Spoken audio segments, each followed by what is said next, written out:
Salut, c'est Thomas de Sud Gagné au Paris Sportif. On se retrouve aujourd'hui donc pour la deuxième vidéo de la semaine. Alors je te rappelle que l'autre jour on a parlé de la différence entre la chance et la réussite dans les paris sportifs. Alors cette vidéo elle est très importante. Je te conseille même d'aller la voir peut-être avant de regarder celle-là si tu l'as pas vue. Donc tu peux mettre pause et je te mettrai le lien en dessous dans la description. Pourquoi je te dis que c'est important de l'avoir, c'est parce qu'aujourd'hui donc on va voir comment avoir plus de chance. Mais si tu veux, le vrai thème de cette vidéo ça va être comment améliorer ta réussite dans les paris sportifs. Alors pas comment améliorer ton taux de réussite, ton nombre de paris gagnants, ça c'est l'objectif bien sûr à terme, mais c'est pas de ça vraiment qu'on va parler. Je vais te parler de tout ce que tu dois faire vraiment à côté de tes paris sportifs et avant même de commencer à faire des paris, à prendre des paris chez les bookmakers, pour que tu mettes toutes les chances de ton côté. Tu vois, on revient, c'est vraiment des expressions, qu'on a et qu'on utilise au quotidien qui nous font croire que la chance, elle fait partie de notre vie, alors que la chance, finalement, c'est quelque chose à quoi on se remet pour espérer avoir des bons résultats. Donc moi, je vais te montrer aujourd'hui 3 éléments vraiment concrets qui vont te permettre d'augmenter tes résultats et vraiment de réussir ce que tu veux atteindre dans tes paris sportifs ou alors enfin dans d'autres domaines de la vie. Mais aujourd'hui, cette vidéo, vraiment, elle s'adresse à toi qui fais des paris sportifs. Alors, si tu veux... Voilà. Pourquoi j'ai parlé des deux? Parce que la chance et la réussite, elles sont indissociables l'une de l'autre. Tu ne peux pas parler de l'un sans parler de l'autre parce que la barrière entre les deux, si tu veux, elle est très légère. Elle est peut-être même ambiguë pour certains parce que, alors je vais te rappeler la définition que j'ai donnée l'autre jour, si tu veux. La chance, c'est c'est exactement, voilà, c'est une possibilité. La définition, c'est une possibilité ou une probabilité qu'un événement de préférence heureux se produise, d'accord? Et la réussite, si tu veux, c'est un succès, c'est un résultat favorable.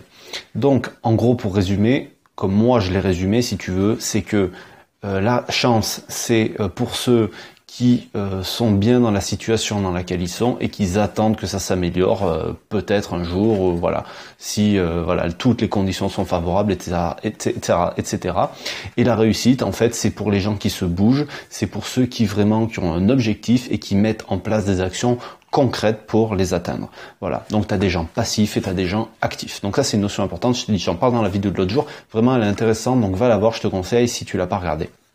Alors, quelles sont les choses qui vont te permettre d'avoir plus de chance? Alors, les choses qui vont te permettre d'avoir plus de chance, en fait, il y en a 3 que je vais te développer maintenant. La première, ça va être de développer certaines compétences. Alors, ça marche, tu vas voir, pour les paris sportifs et pour la vie en général, mais essentiellement dans les paris sportifs, par exemple, développer une compétence, ça va être améliorer tes connaissances sur un sport, sur un championnat, sur certaines équipes, sur certains joueurs, etc., etc. Donc, comment tu peux faire ça? Tu peux faire ça tout simplement en regardant, pas forcément des matchs, tu sais, les matchs faut en regarder, mais il faut pas que tu bouffes des matchs.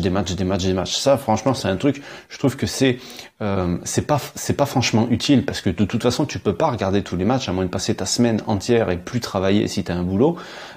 Tu ne peux pas regarder, je veux dire, si tu prends t'as 5 championnats de foot, par exemple, les 5 championnats principaux, t'as 10 matchs à chaque fois, 10 matchs de 1h30, donc ça fait, t'imagines le nombre d'heures, il faudrait plus travailler, il faudrait plus dormir si tu voulais voir tous les matchs.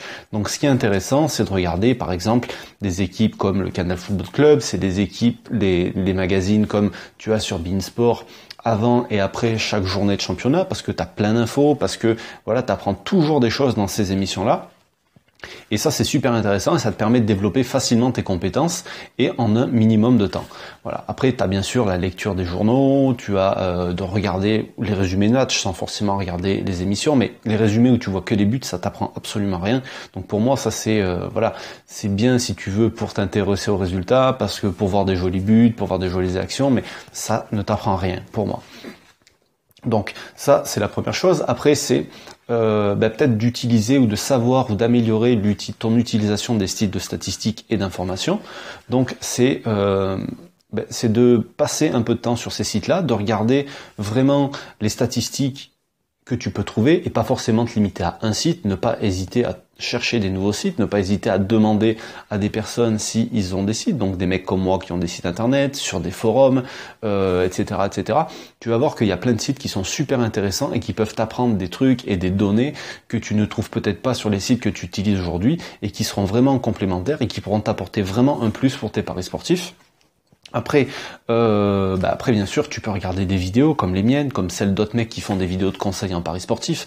Voilà. Après, de regarder des vidéos de mecs qui font des pronostics, ça t'apprendra pas grand-chose évidemment, mais bon, voilà. Dans tous les cas, ça peut. De toute façon, t'as tout. Hein, t'as du bon, t'as du pas bon, mais essaye vraiment de regarder, voilà, de cibler les personnes qui sont les plus intéressantes, les personnes qui t'apprennent vraiment des trucs, parce que regarder des choses pour du divertissement, finalement, ça t'apprend rien le divertissement. Et puis après, bien sûr, tu vas avoir, tu peux te former. Voilà. Moi, je propose des formations. Il y a d'autres mecs qui proposent des formations. Voilà. Après, il y a peut-être des formations qui t'intéressent et qui te permettront d'avancer. Alors, les formations ne concernent pas tout le monde parce que tu as des gens qui sont plus avancés que d'autres. Donc, il y en a qui sont pas faites pour les parieurs confirmés. Il y en a qui sont faites pour les parieurs débutants. Il y en a qui sont trop avancés pour des parieurs débutants, etc., etc. Mais voilà. Du moment que c'est pas Enfin, du moment que tu peux apprendre quelque chose, il faut pas hésiter de demander, tu vois, au mec qui propose les formations, si la formation elle est vraiment faite pour toi, pour être sûr que vraiment tu puisses progresser et apprendre quelque chose. Parce que si c'est investir de l'argent pour rien, ça ne sert absolument à rien. Voilà. Donc, ça, c'était la première chose, développer tes compétences. Alors, évidemment, ça demande du travail. Toutes les personnes à qui tu parles de travail, ils assimilent ça à une contrainte. Mais si c'est pour développer une compétence, voilà, il faut pas que ça soit contraignant. Tu peux faire ça peut-être une demi-heure par jour, peut-être 1 heure, 2 heures par semaine. C'est suffisant. Ça va te permettre d'améliorer tes compétences. Alors peut-être pas forcément tout le monde au même rythme. Si toi si tu peux faire qu'une demi-heure ou 1 heure par semaine, tu avanceras peut-être moins vite que le mec qui peut y passer 2 heures par semaine. Mais si tu le fais pas, t'apprendras rien et tu progresseras pas. Donc vraiment, essaye de te dégager du temps pour ça, pour améliorer tes compétences, et que ça soit dans les paris ou que ça soit dans autre chose. Si tu veux demain devenir un meilleur cuisinier, si tu te dis j'essaye de cuisiner un plat par semaine, t'apprendras forcément plus vite des choses que celui qui se dit une fois par mois, allez, aujourd'hui je vais me faire à bouffer comme il faut, tu vois. Donc et puis après tu vas aller apprendre des trucs sur des sites internet, tu vas regarder des vidéos de cuisine, tu vas peut-être acheter des bouquins de cuisine, etc., etc. Et puis petit à petit, tu vas t'améliorer. Voilà, c'est en pratiquant et c'est en renouvelant plusieurs fois les choses que on s'améliore et qu'on développe ses compétences. Donc ça, c'était la première chose. La deuxième chose, ça va être de sécuriser tes investissements. Alors que ça soit de l'investissement financier, comme je t'ai parlé dans la première vidéo, que ça soit, il faut sécuriser tes investissements. Dans les paris sportifs, pour sécuriser tes investissements, voilà, moi j'ai listé en gros, t'as 10 moyens de sécuriser tes investissements. Alors, dans le groupe privé, j'ai fait tout un plan d'action là-dessus. Tu vois, c'est les 10 façons de sécuriser ses paris sportifs. Alors, t'as les façons classiques, t'as la double chance, t'as le draw no bet, tu sais, le pari remboursé, tu as le handicap asiatique, tu as le over-under sur les bookmakers étrangers, qui te permettent d'avoir soit un pari gagnant, soit un pari perdant, évidemment, mais aussi d'avoir un pari remboursé. Tu vois, certains types de paris. En gros, si tu veux, ça te permet d'augmenter tes chances. Donc, on va pas dire tes chances parce qu'on est sur un truc de chance, mais si, le but c'est d'avoir plus de chances. Donc, ça va augmenter la probabilité de gagner, donc augmenter tes chances de gagner, tout en réduisant ton risque de perdre. Et n'oublie pas que la première étape pour gagner dans les paris sportifs, c'est d'arrêter de perdre. Donc si tu mets plus de sécurité dans tes investissements, alors là je t'ai listé combien 1, 2, 3, 4, je t'ai listé 5 façons. Il y a encore, dans le plan d'action du groupe privé, il y a encore 5 façons différentes de sécuriser tes paris sportifs. Donc bon, je vais pas en parler là, sinon la vidéo elle va durer trop longtemps. Mais puis d'ailleurs, il y en a pour plus de 3 heures de vidéo dans le groupe, donc c'est sûr que je vais pas pouvoir te les résumer ici. Mais voilà, si tu veux, en faisant ça, tu vois, moi j'ai déjà eu la discussion avec des copains à moi qui connaissent pas forcément les paris, et quand je leur explique ma façon de parier, je leur dis, souvent je m'étale pas trop sur le sujet parce que quand quelqu'un connaît pas, ça sert à rien de lui casser la tête avec des termes techniques, tu vas lui parler de handicap asiatique, il va se dire mais d'où ça sort ce truc. En gros, je leur explique que par rapport aux gens de son entourage qui connaît et qui soi-disant gagnent de l'argent dans les paris sportifs, en gros, moi j'ai une façon de parier où je sécurise vachement et soit je gagne, soit je suis remboursé, et dans le pire des cas, je perds. Alors évidemment, ça arrive à tout le monde d'avoir des séries de paris perdants, mais ce que je t'explique, et le but en fait de cette vidéo aujourd'hui, c'est de te montrer comment tu pouvais augmenter ta réussite, et donc avec de petits ingrédients que tu vas rajouter au fur et à mesure dans tes paris. Tout ça sur le long terme, ça va vraiment te permettre d'améliorer, mais pas sensiblement, c'est considérablement tes résultats. Enfin, selon où t'en es aujourd'hui. Si t'es déjà au top aujourd'hui, forcément, tu vas pas améliorer beaucoup, à mon avis. Voilà. Donc ça, c'était la deuxième façon d'augmenter c'est d'avoir plus de chance dans les paris sportifs, c'est de mettre plus de sécurité dans tes investissements et là, donc, dans tes paris sportifs. Et donc, le troisième, si tu veux, ça va être d'utiliser l'expérience ou les compétences d'autres personnes. Alors, tout simplement, si tu prends, donc pour en revenir par exemple pour en revenir aux investissements financiers, si tu as quelqu'un autour de toi qui a déjà investi dans des appartements, qui a déjà investi dans l'immobilier en général, ou si quelqu'un qui a déjà investi en bourse, etc., il faut pas que tu sois bête à essayer de faire le truc tout seul dans ton coin, tu vois, moi je veux y arriver tout seul, moi je veux prouver que je suis capable, si ça, demande aux personnes autour de toi, tu vois, demande à ces personnes-là comment elles ont fait. Demande-leur les pièges à éviter parce que c'est le plus important. Si t'es débutant et que t'évites déjà les pièges dans lesquels tous les débutants tombent, ça va te faire gagner un temps fou et c'est surtout que ça va te faire économiser de l'argent. Et comme je te disais juste avant, la première étape pour gagner de l'argent, c'est d'arrêter d'en perdre. Donc si dès le début tu n'en perds pas, tu vas mettre encore plus de chances de ton côté pour y arriver. Donc profiter de l'expérience et des connaissances des gens qui en savent plus que toi sur le sujet. Donc si ces gens-là, tu les as pas dans ton entourage proche, aujourd'hui, tu l'as grâce à Internet. T'as des mecs, donc, tu vois, qui font des vidéos, t'as des mecs qui ont écrit des bouquins, donc tu peux lire des bouquins. Dans le livre des fonds, on apprend énormément de choses. Alors sur les paris sportifs, il y a vraiment pas beaucoup de livres, du moins en français, mais il existe quand même des bouquins qui sont peut-être intéressants et qui peuvent t'apprendre des trucs. Tu vas avoir les forums. Les forums aujourd'hui, je sais pas s'il y a autant de monde qu'avant. Moi, j'y suis jamais allé, donc je peux pas te dire ça. Mais t'as les groupes privés. Moi j'ai un groupe privé, puis il y a d'autres groupes privés. C'est pas parce que tu es dans un groupe privé que tu ne peux pas aller dans un autre, parce que chaque groupe privé a quelque chose à apprendre. Chaque groupe privé fonctionne à la manière du mec qui est à la tête du groupe, tu vois, quand c'est qu'un mec, parce que quand c'est plusieurs mecs, c'est encore différent. Et tout ça, après, tu as aussi le suivi de tipster. Par exemple, tu profites des connaissances ou de l'expérience de quelqu'un. Un bon tipster, je parle pas des clowns que tu vas retrouver sur Snapchat, tu vois, je connais même pas Snapchat, j'ai même pas de compte. Faudra peut-être que j'en crée un d'ailleurs, que je me mette à la page, mais pour moi, c'est pas un truc qui est important.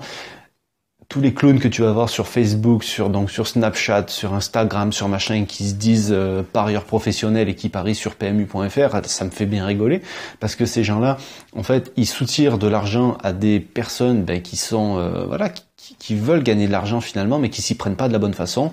Et donc, si ces gens-là, justement, qui se font pigeonner, ils avaient développé leurs compétences, tu vois, pour en revenir à ce qu'on disait tout à l'heure, ils auraient plus de chance dans leur vie, ils se seraient pas fait arnaquer par un tipster qui est malhonnête. Tu vois, ça commence là.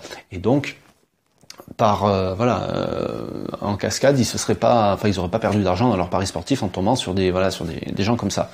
Et donc, quand tu trouves les bons tipsters, tu vas pouvoir profiter d'eux, de leur savoir, de leur expertise, si c'est sur des sports que tu connais pas, si c'est sur des championnats que tu connais pas, ou c'est peut-être parce que le mec il est tout simplement beaucoup plus doué que toi, et ça va te permettre du coup d'avoir plus de chances de gagner de l'argent, parce que tu vas t'en remettre à lui pour gagner. Alors il y a des gens qui veulent pas du tout entendre parler de tipsters, tant pis, si c'est pas ton truc, t'es pas obligé d'utiliser l'expérience et le savoir des tipsters, tu peux utiliser les connaissances de certains membres de groupes privés, parce qu'il n'y a pas que le mec du groupe privé qui apporte des trucs à l'intérieur, il y a tous les membres.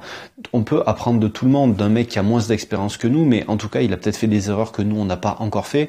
Il y a des gens qui sont beaucoup plus compétents que nous, voilà. Et il faut utiliser tout ça. Aujourd'hui, Internet, ce qu'il y a de magique avec ça, c'est que tu peux être en connexion avec des gens que tu n'aurais jamais rencontrés de ta vie. Moi, c'est ce que je trouve génial, tu vois.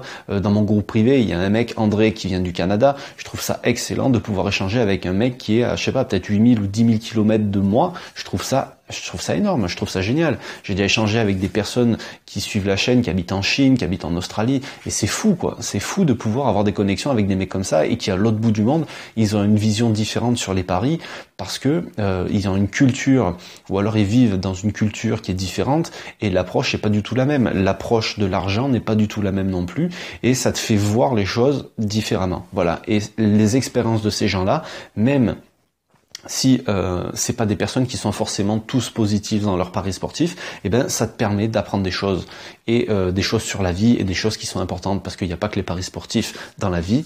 Il y a, enfin, on va pas faire du Francky Vincent, mais voilà, il y a plein de choses dans la vie. Voilà, il y a plein de choses à apprendre de tout le monde et c'est ce que je trouve qui est super intéressant.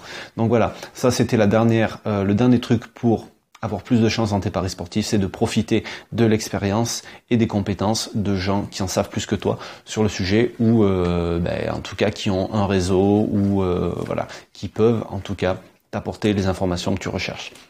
Donc c'est ce que je voulais te montrer aujourd'hui.